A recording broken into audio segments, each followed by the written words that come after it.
differentiation for class 12 exercise 3a question number 10 er 8 sin x cos 2x sin 3x. So dhori y equal to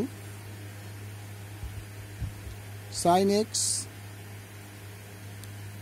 sin 2x sin 3x.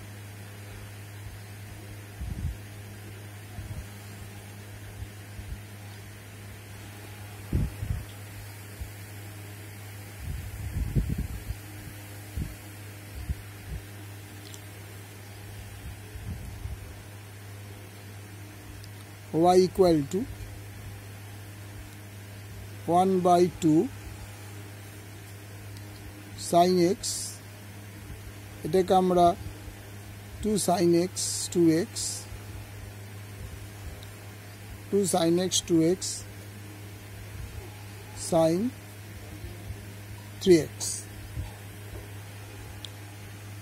তাহলে এর differentiation কি হবে? 1 sin x, এইটার বদলে পাওয়া যাবে cos x minus cos 5x. অর্থাৎ আমরা এখানে সাবস্ট্রাক্টটা করছি কি এর সঙ্গে এটা অ্যাডিং করছি, এর থেকে এটা সাবস্ট্রাক্ট করছি, তার জন্য হয়ে গেল cos x minus cos 5x.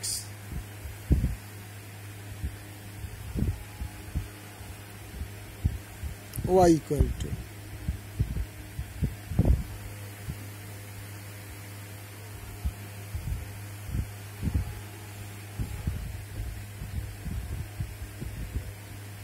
dy dx.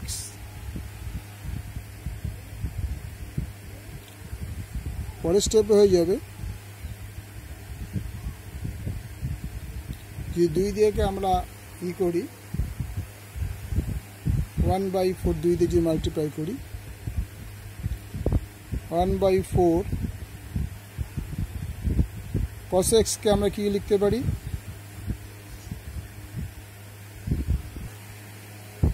2 sin x cos x minus 2 sin x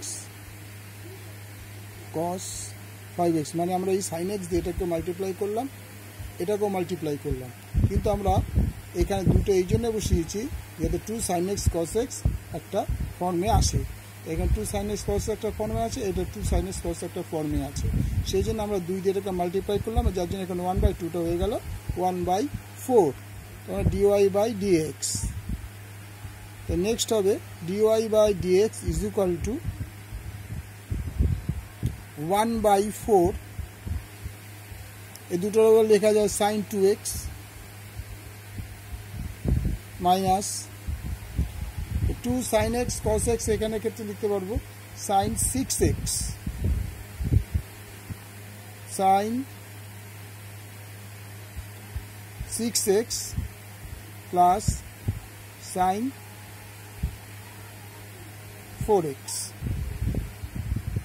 So dy by dx equal to 1/4টা বাইরে থাক, sin 2x এর বদলে হয়ে যাবে cos 2x, আর এর ডিফারেন্সিয়েট করলে হবে শুধু 2 মাইনাস এখানে ক্ষেত্রেও তাই sin 6 এর ডিফারেন্সিয়েশন হয়ে যাবে cos 6x, আর 6x এর ডিফারেন্সিয়েশন হবে 6 প্লাস এটাও sin 4x এর ডিফারেন্সিয়েশন হবে cos 4x, আর 4x এর ডিফারেন্সিয়েশন হবে 4. তাহলে কি দাঁড়ালো? আমরা যদি এটা দিয়ে 1/4 2 cos x minus 6টা আগে লিখলাম 6 cos 6x, 4টা আগে লিখলাম 4 cos 4x। এবার আমরা দুই কমন নিয়ে নিই,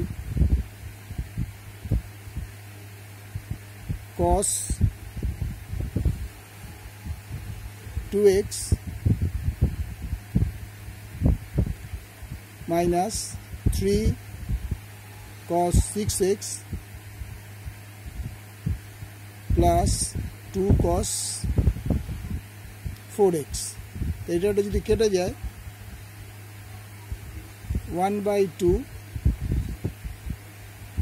cos 2x 3 cos 6x 2 cos 4x। ভালো লাগলে লাইক করবে, শেয়ার করবে, সাবস্ক্রাইব করবে।